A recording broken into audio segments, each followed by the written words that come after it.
Hey guys, Ross here. I am here to talk today about Facebook's advertising inconsistencies. A lot of students and people have been asking me questions about what is going on with Facebook. In my last video, I did tell all of my students, everyone watching my video, to shut off their ads. Facebook was experiencing a glitch and a lot of people didn't know how to handle it, and I didn't want people torching their budgets, just setting money on fire, trying to wait for Facebook to get back to normal. People want Facebook to get back to normal and they keep asking me if Facebook is back to normal. Here's the horrible news that you don't want to hear. Facebook is never going back to normal. It's never going to be the platform that you knew it as, because they are making huge strides to revamp their platform entirely. Facebook is an advertising platform that used to be predictable in a certain way that they set it up, in a way that they expected you to set up your ads. You could start your ads, eventually you would have an exact return that you would expect. Maybe you'd expect $5 return for every dollar you put in. My friend was doing $10 return for every dollar he spent on ads. He would get $10 back, and he was able to scale that up. If he spent $100 today, he would get $1,000 back. If he spent $10,000 tomorrow,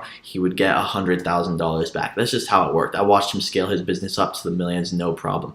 Facebook started doing massive revamps this year, changing their platform entirely. There was a few reasons. First of all, a few years ago, when a lot of the gurus were hitting their success, there were only 2 million advertisers using the Facebook advertising platform. Today, there are over 6 million advertisers. That's a considerably bigger pool of people that we have to fight with. Additionally, advertising real estate, the places that ads can be seen, is actually decreasing, which is why Facebook is trying to force us to do marketplace placements and story placements. Why they recently revamped the Facebook Messenger inbox placement, which I've been testing out, and I'll let you guys know the results of that in a future video. Facebook's platform is ridiculously powerful. We have an audience of billions of people, and we're able to reach these people through very specific targeting that you don't find in a lot of other advertising platforms. Facebook is still the #1 fastest way to start putting out ads and get quick scalable data for your audience so that you can find the best purchasers. Here's what I want you to realize. You have to roll with the punches as Facebook changes. Facebook has an underlying artificial intelligence that learns so much. Every single one of your pixels that's on your websites, it's on your stores, wherever your pixel is attached, Facebook is gathering data. It has all this data, and if you could look at the data yourself, you would have no idea what to do with it because it has so much data. Way too much data. That's enough data. They had to go to the Supreme Court over it because it is just so much data. They know so much about everyone. They can predict so much about everybody. And here's the thing. Their artificial intelligence that looks at that data for us so that we don't have to get bogged down in it,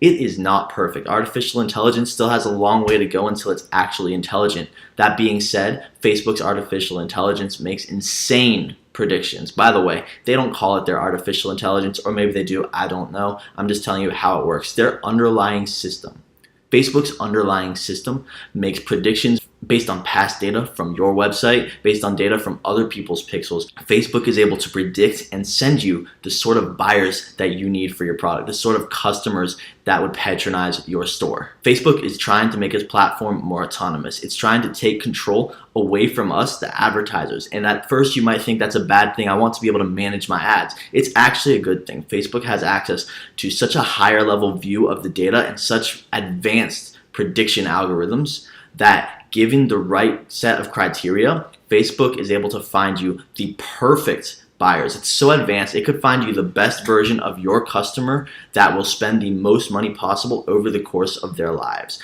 I could go out and try to find customers if I were selling a phone case, and I would target people that have iPhones and Androids, and I would say, sell this phone case to them. And we would find people that would buy one and never come back. Whereas Facebook is powerful enough, it can look at all this data and say, well, if we target people that have this different interest, that we're not worried about what kind of phone they have, but they follow this different life pattern, they will spend at this store multiple times through their life, right? Maybe instead of me targeting a college student with an iPhone, maybe Facebook thinks it would be better to target that person's parent, because maybe that parent has 3 kids and would buy 3 phone cases, 1 for each kid. We don't know what's going on behind the scenes, but Facebook is updating constantly and trying to build out so that this system can take control. That's why they're introducing campaign budget optimization campaigns and forcing us all to move over to that in September. These are actually a way for Facebook to help us stop micromanaging things at an ad set level, at individual interest targeting, and have a broader overview so we can put in a general category and Facebook will find the best audience of people that will buy our products. All we have to do is learn to roll with it. We need to communicate effectively to Facebook and to the algorithms, to the systems that are in place. We have to communicate the exact audience we're trying to sell to, and that is where the disconnect occurs. When we follow old methods, such as making a lot of ad sets and then scaling them, duplicating them, having lots of duplicates of the same interest, that's not actually how Facebook's trying to work. Facebook wants to find a single audience and constantly build on it with increasing budgets. We're not quite there yet. The platform has a lot of kinks to work out. Duplication is still a thing. We don't want to keep micromanaging things. We have to start letting Facebook take more and more control. You may have noticed, as I and a few other people have, that recently Facebook's automatic placements have started making sales. That means I no longer have to target just Instagram feed and Facebook mobile feed. I can tell Facebook to target automatic placements, put ads everywhere in every possible place they could appear, and Facebook is finding me people that will buy. This was not true last year. It's such a better, more powerful platform now, and it's continuing to go that way. Obviously, with all these changes, there are going to be some bugs, and some of our optimization is going to get trashed. In the past 20 days, my optimization has been wiped clean twice. That means all the data I'd been collecting just stopped working. I had to restart my ads from scratch. I had to delete everything. I'm still on the same pixel. I'm still doing the same exact ad creatives. I had to delete my campaigns and ad sets and start over. It was not fun. It was not a good time. Now that I'm restarting, I am seeing much better, consistent, higher profit results. My CPMs have dropped. My cost per click have dropped. My sales are going up. I'm getting them way faster than I used to. Things are getting approved faster. I'm seeing much clearer delivery. They're delivering to the right people instead of the wrong people, and I'm so excited for the way that this is going. Keep in mind, there will be times when Facebook gets it wrong. There will be times when costs surge. There will be times when we have to change our strategy. Facebook keeps updating. We have to stay with the flow. They're taking the low-level stuff away from us so they can manage it. We have to manage stuff at a higher level. Instead of saying, target these individual interests and let's scale this interest and this interest, but not this one, we're not going to be doing that.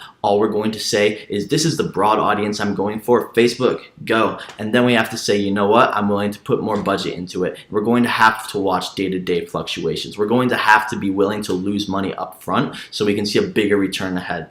We have to make sure that our ad creatives are not spammy. We cannot be pushing stuff that is unprofessional. Facebook wants a strong platform, and they do not want people to scroll past ads thinking, this is trashy, I don't have time for this, this is a waste of my time.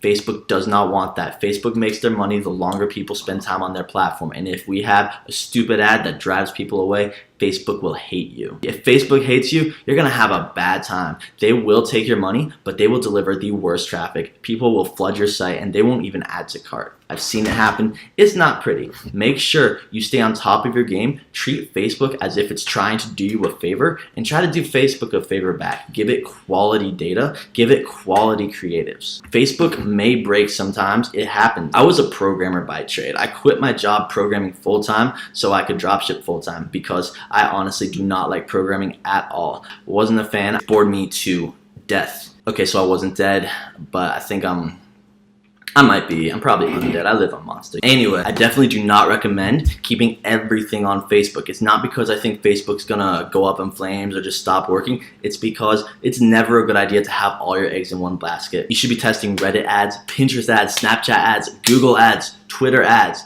Like, if you're not testing these things, you are leaving money on the table. You are missing out on huge audiences of people. You're losing out if you're not using these other platforms. Platforms will ebb and flow. Sometimes one will be clogged up with advertisers. Sometimes one will have technical difficulties. We need to be across all the platforms. It's extremely important. The key to this is, yes, Facebook was broken, but it's also safe to turn your ads back on. adapt to Facebook, treat it like the powerful system that it is, and you will see insane results. Treat it like the system that it used to be, which could be gamed and kind of not follow the rules they set out in their documentation, and you're going to have a horrible time because their algorithms, their systems will crush you. Things that worked 1 month ago will not work now. Facebook is pushing out their updates hard and they expect compliance. If you do not comply with their methods, their system isn't going to work. Facebook has all the power to find your buyers and send them to your store so they buy stuff, as long as you just back off